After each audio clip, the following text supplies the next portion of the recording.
ngayon na yata ang taon nang ubusan ng pera para makanood ng concert. May ilang nagpuyat pumila o di kaya'y maagang gumising para makasecure ng ticket.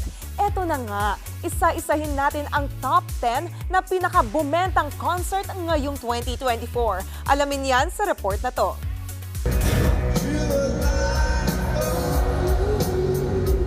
Nothing beats the concert experience. Lalo pa kung idol mo ang nagpe-perform.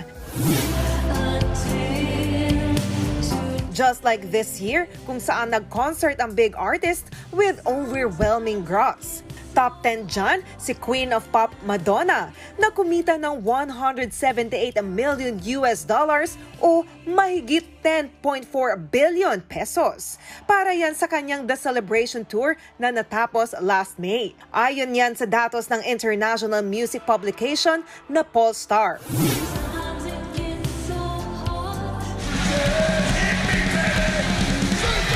Sumunod sa kanya ang American heavy metal 80s band na Metallica.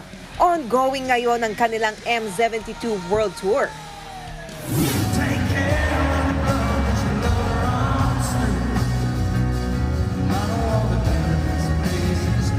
Entering the 8th spot, ang 66 Grammy winner and country singer na si Zach Bryan. Almost $200 million ang kinita niya sa kanyang ongoing Quitting Time Tour.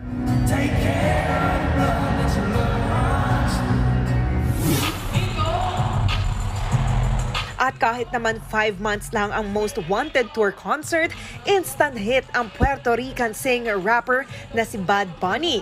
Over $200 million ang concert gross niya from February to June.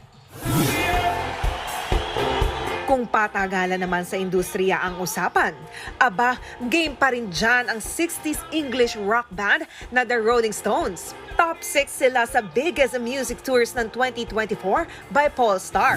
Kung sino-sino ang top 5, yan ang abangan natin mamaya. Mga kapatid, Jania Lipon po, laging maging updated sa latest sa entertainment and lifestyle para maging una sa balitaan. Bisitahin at mag-subscribe na sa social media pages ng News 5.